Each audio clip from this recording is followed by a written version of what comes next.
Επιτέλους, Νίκος, Νίκη. αποφασίσαμε ότι μετά από πολλά χρόνια ενασχόληση με την αγάπη μας για την Κίνα, όντας και μισός Έλληνας Κινέζος, Εγώ φουλ Ελληνίδα. αλλά στην προηγούμενη ζωή μάλλον Κινέζα, Μάλλον Κινέζα. και φέρνουμε τώρα μαζί, επιτέλους να μοιραστούμε μαζί μας, ένα κανάλι που θα λέγεται Νίκος Νίκη. Channel. Άρα θα είναι σαν το...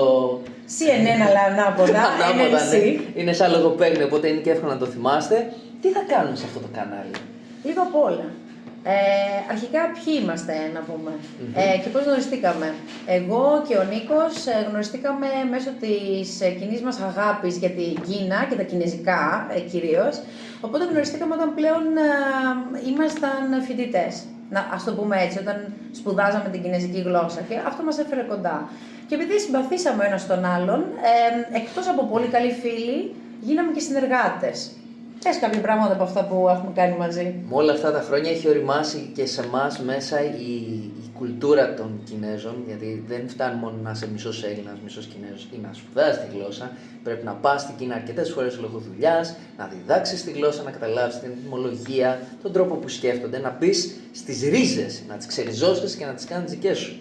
Και αυτό είναι μια φανταστική εμπειρία ζωής που είναι τουλάχιστον τώρα 13 χρόνια ας πούμε, το οποίο αν τώρα όλο αυτό σιγά σιγά μπορέσουμε να το μεταφέρουμε σε οπτικοακουστικό υλικό και το μοιραστούμε μαζί σας, θεωρώ ότι έχετε πολλά να κερδίσετε. Εξαιρετικό, ναι. Επειδή λοιπόν είχαμε ξεκινήσει να συνεργαζόμαστε με τον Νίκο πριν τον κορονοϊό, αρκετά πριν τον κορονοϊό, μέσω κάποιων ελληνικών γραφείων και όχι μόνο, και διάφορων άλλων γραφείων από διαφορετικές χώρες, οι οποίοι έφερναν τουρίστες Κινέζους στην Bet και έτσι εμείς ήμασταν σαν οι βοηθοί τους, οι μεταφραστές τους, ναι, και τους κάναμε εδώ τις ξεναγήσεις στην Ελλάδα. Αυτή ήταν η αρχή της συνεργασίας και μετά σιγά σιγά αναπτύξαμε μια πολύ καλή φιλία και συνεργασία και συνεργαστήκαμε και σε άλλα πράγματα όπως π.χ. τα μαθήματα κινέζικων που τα κάνουμε τώρα πολλά χρόνια και διαζώσεις και online. Και τελικά και οι δύο ταξιδεύουμε πλέον πάρα πολύ συχνά στην Κίνα, όχι σχεδόν. Πόσο συχνά ταξιδεύεις στην Κίνα δηλαδή, Νίκη? Εγώ είμαι το μισό χρόνο είμαι στην Κίνα. Σχεδόν 2 φορές το μήνα είμαι εκεί. Σίγουρα το μισό μήνα είμαι εκεί. Έχουμε φτάσει σε σημείο που η Νίκη πιο πολύ θα έπρεπε να βγάλει μάλλον μια ταυτότητα στην Κίνα παρά να είναι στην Ελλάδα. Δηλαδή πρέπει να αλλάξει φορολογικό. Στο διαβατήριο σου γεμίζει πια, πρέπει να αλλάξει. Αλλά χαίρομαι πραγματικά γιατί είναι κάτι το αγαπούσες Πάρα πολύ, ναι. Και τώρα δεν υπάρχει άλλο άτομο που μπορεί να πει ότι η Νίκη δεν είναι στο στοιχείο της. Ναι, δεν θα μπορούσε να κάνεις κάτι διαφορετικό αυτή τη στιγμή. Ναι. Αυτό είναι ευλογία, να κάνεις τη δουλειά που σου αρέσει. Εννοείται. Και μ' αρέσει και την αγαπώ και εξαιρετική δουλειά. Γιατί νομίζω πως και εσύ μας αρέσει πάρα πολύ να μιλάμε με τον κόσμο. Πάρα πολύ. Κοινωνιακή. Ναι. Πάρα πολύ. Να γνωρίζουμε καινούριους ανθρώπους και προφανώς να είμαστε στο στοιχείο μας, που αυτό είναι η Κίνα. Για τον Νίκο φαίνεται για ποιο λόγο είναι το στοιχείο του. Για μένα δεν ξέρω για ποιο λόγο μου άρεσε πάντα η Κίνα. Αν και δεν ξεκίνησε. Προηγούμενη ζωή. Ναι, μάλλον πολύ πιθανό. Κάτι στην Ανατολή μου σίγουρα. Τώρα δεν ξέρω αν ήμουν στην Άπο Ανατολή, στη Μέση. Κίνα, γιατί βγαίνει το στοιχείο. Ναι. Εμφανισιακά πάω πιο πολύ για τη Μέση Ανατολή, αλλά εντάξει. Μέση και Άπο. Και να ξέρετε ότι εγώ, ας πούμε, μισός Έλληνας, μισός Κινέζος, δεν σημαίνει κάτι. Υπάρχουν πολύ μισή-μισή και αυτά, αλλά εγώ το πήρα πολύ πατριωτικά ότι είμαι και Έλληνας και Κινέζος. Μέχρι κάποια ηλικία ήμουν full Έλληνας. Δηλαδή προσπαθούσα να το φέρω πάνω μου αυτά. Μέχρι που το κατάφερα από όλες τις κουλτούρες και τέτοια, και μετά λέω, κάτσε να εντριβήσω και στην κινέζικη μου πλευρά.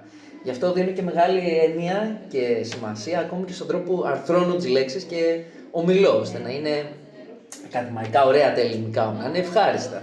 Και έχοντας περάσει και εγώ σαν καθηγητής, γενικά και οι δύο που διδάσκουμε τη γλώσσα, νομίζω σε αυτό το κομμάτι η Νίκη έχει τα συγχαρητήριά μου, γιατί μπορεί να μην είναι Κινέζα, αλλά έχει φτάσει σε σημείο να καταλαβαίνει τα κινέζικα καλύτερα και από Κινέζους.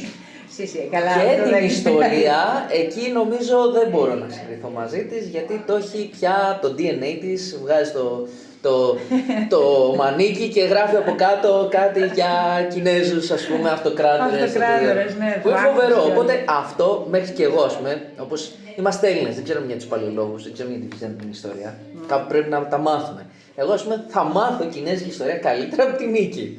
Αυτό ας πούμε, μπράβο. Αυτό έχει να κάνει και με κάτι άλλο. Γιατί εγώ, επειδή δεν είμαι κινητής, δηλαδή ένας από τους δύο γονείς μου να είναι Κινέζος, σημαίνει ότι ό,τι έμαθα το έμαθα μέσα από βιβλία ή από καθηγητές στην Κίνα, οι οποίοι μου έδειχναν πώς είναι ο σωστός τρόπος να το κάνεις.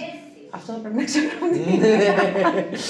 Λοιπόν, αυτά για το πρώτο βίντεο, αυτή είναι μια πρώτη εισαγωγή. Θα συνεχίσουμε έχοντας έτσι ευχάριστα και ενδιαφέροντα πράγματα για εσάς, χωρίς να χτυπάνε τηλέφωνα και ιστορίες από γείτονες και τέτοια. Κυρίως να σας μεταφέρουμε και πραγματικές εικόνες από την Κίνα. Βέβαια. Ή ακόμα και από την Ελλάδα που συναντιόμαστε και συζητάμε πράγματα που μας κάνουν εντυπώσεις. Αυτά λοιπόν, Νίκη. Νίκο. Γεια σας. 再见。 再见.